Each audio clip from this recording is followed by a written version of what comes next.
Hello and welcome to Frontrunner Motorsport, and today saw the end of the 2024 British Touring Car Championship, and it was a cracker at Brands Hatch, the Grand Prix circuit, which is usually the way the British Touring Cars come to an end. We had, going into this, 6 drivers still capable of winning the championship, them being Jake Hill, Tom Ingram, Ash Sutton, Colin Turkington, Josh Cook and Dan Camish. Unfortunately, by the first lap of race 1, we were pretty much down to 2, with Sutton being taken out, Josh Cook involved as well, and we had Ingram was slightly delayed, but he did manage to carry on, and with that, Camish and Turkington were too far behind anyway. It was absolute carnage to start the weekend off. Morgan and Huff also out of the race with a big head-on collision, which luckily they're okay. It was not the ideal way to start the weekend. It was a bit of a shame to see some of the front-running cars. Like, Ash Sutton was clearly quick, as we'd see later on in the day, but his slim chances of winning the championship were kind of ruined straight out the gate. And that's a disappointing way to end the year for him. It did mean in race 1 we saw Tom Ingram having to work his way back up through a couple of cars. He worked his way back up to 3rd, but with Jake Hill winning, it was Jake Hill taking the initiative in the championship. So it was between those two for the rest of the day. And race 1 was the best race. The other 2 races weren't quite as interesting. Ingram got past Hill and Turkington at the start of race 2. And that meant that the title fight was going to be incredibly close going into race 3. But Ash Sutton climbing up to 5th by lap 3 was pretty incredible from him, and shows just how fast he was this weekend. And just how big of a loss it was for him in race 1 to be just completely knocked out of the championship through no fault of his own. We went on to race 3. Of course, being Britain, it rained. And it was pretty wet. But we did get to see Hill and Ingram go toe-to-toe. Ingram got a good start and was ahead of Hill. It didn't last long. Only lap 6, I think, Hill got past Ingram. That was the championship basically over. Ingram just didn't have an answer for him. Hill was incredible in this race. Even though he was in the championship ascendancy at that point, he still managed to fight away past Aaron Taylor-Smith and Josh Cook to get up to 2nd. A long way behind Ash Sutton, so again, Ash Sutton definitely had the pace this weekend. But he finished so strongly in all 3 races, 1st, 2nd and 2nd, it was kind of not going to happen anyway. Brilliant racing from Jake Hill. It was an incredible performance on the final weekend to really seal the championship with authority. He's been great all year. There's been a couple of moments where, I think it was actually the first round at Brands Hatch, where it just did not go his way. I think he crashed out. And since then, he has won so many races, and he's done a fantastic job to stay in the title fight with Tom Ingram. It was incredible that they were coming into this round on exactly the same points. And the championship was only won by, I can't remember how much it was like 8 or 9, something like that. It wasn't much. It was pretty close. Everyone else, Ash Sutton, by the end, was about 50 points behind. I think by the end, the others, Turkington, Cook, Camish, I think Cook was nearly 100 points behind. So it was pretty much a domination from Hill this weekend. A fantastic job. Ingram, great job. He is a worthy challenger to the title, a former champion himself. He will be incredibly proud of what he achieved this year. And I think Hyundai, they're a strong team. Their other drivers are lacking, although I have to say Dan Zelos needs to be kept in that car because he has done fantastically well over the last, I think it's just 9 races he's done. He's been incredible. And others this day, Darryl DeLeon and Mikey Doble in race 1, fantastic drives to be well up in the top 10.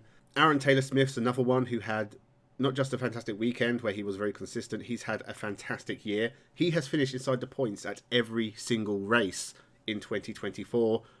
He got a couple of podiums as well, often in the top 10.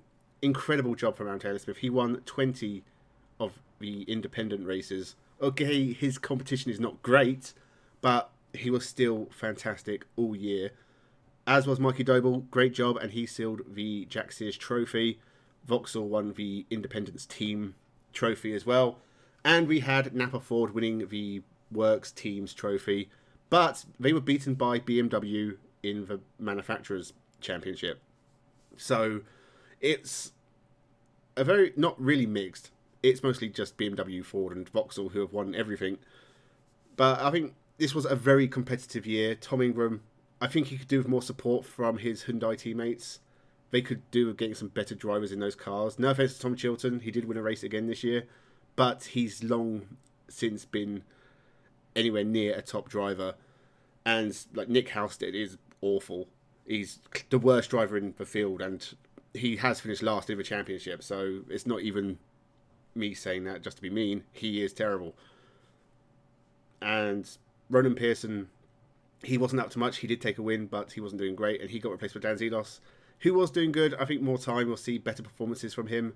He was consistent at least, and he scored points at every race he did. But I still don't see him as like the top class teammate. Whereas Ash Sutton's got Dan Camish and Dan Rowbottom. Jake Hill had Colin Turkington, Adam Morgan, and Bobby Thompson at one race. It's just a stronger lineup. One thing that has disappointed me throughout the 2024 is Toyota. They've just not been very competitive. They have taken 5 wins in fact. Josh Cook took a couple, and Rob Huff took a couple. Aidan Moffat took one earlier in the year. It still wasn't a great year. Andrew Watson especially was really disappointing. I thought he was a real standout talent in his first year, and he has really suffered with Toyota. Josh Cook was the best of them in 6th, but Rob Huff was 9th, and I think Aidan Moffat was only like 12th or 13th. It wasn't a great year for Toyota, and you expect better from them. I would sort of hope they come back a lot stronger next year. They just haven't looked up to the pace of BMW and Hyundai and Ford.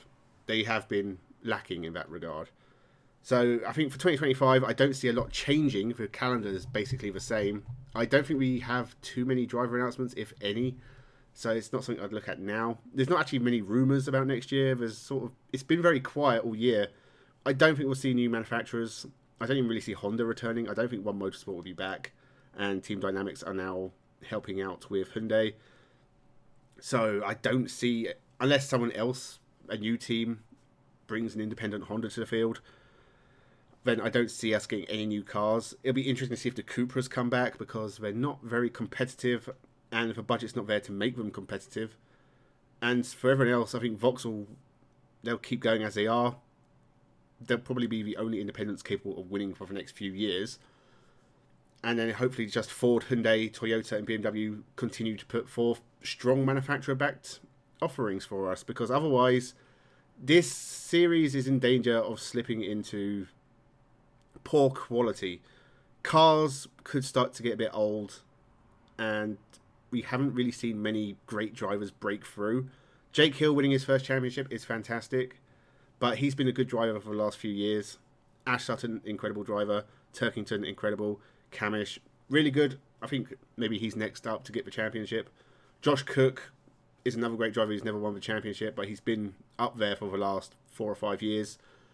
Everyone else, I can't really look at them and go, champion.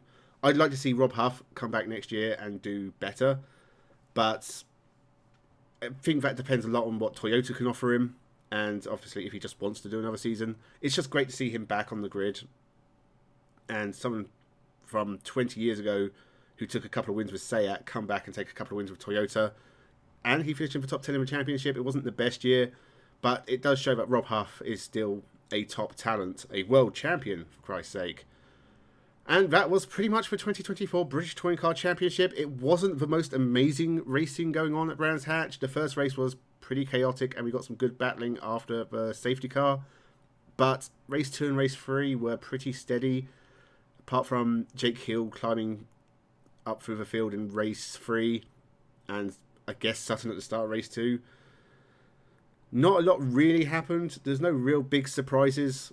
I think I called Jake Hill winning the championship actually on Friday, so yay me, actually got something right for a change. It was good. I enjoyed 2024 much more than I enjoyed 2023. I think there's a lot here that works. I think it helps the field has been sort of cut down a little bit, because I think even when you had 30 drivers, you had so much dead weight that it sort of didn't really work. I mean, in this field, there's still drivers who are slower than everyone else. Nick Halstead and Scott Sumpton have been at the back all year. And honestly, the Cupras of Chris Smiley and Daryl De Leon, they've been good. They've done better than I would have expected, but they still haven't been like challenging the top 10 regularly enough. And with Toyota not really pushing the front, we never really got a four-way battle for the championship between different manufacturers. I know Josh Cook was up there in the championship fights, but I never really believed he was going to do it at all this year. So I hope 2025, if nothing much is changing, and I honestly don't think it will, we might see a couple of new faces and a couple disappear. I don't know. But what I do hope is Toyota are more competitive and can match it with Ford, Hyundai and BMW. I hope we get some more independence and we get a proper independent battle. And honestly, other than that, I just want good racing, as every racing fan does. And we have had that in the British Touring Cars this year. It's just not consistently enough. We've had too many races where between race 1 and race 2, not much has changed. And I think even in this one, even though Ingram did get ahead of Hill and Turkington, that's pretty much it. I mean, I know Doble dropped out because he retired, and Darrell de Leon slipped down the field, and others, and Sutton climbed through the field. But generally, race 2 didn't look that different from race 1, the finish. So I think that's what I want to see more of the British Touring Cars, is it be a little more competitive for all 3 races. I'd actually like to see the format change. I had an idea where they have qualifying, they keep the first race as it is, qualifying, race 1, that's fine.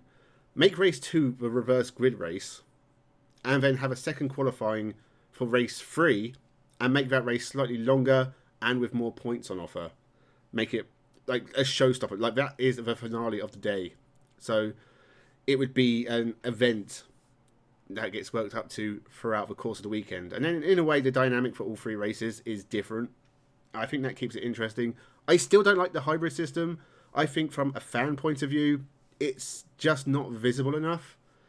It doesn't really give enough of an advantage per lap when it's used for it to have any kind of visual effect on you. And I know they have a blue flashing light on the windscreen, and they have the graphics on the TV.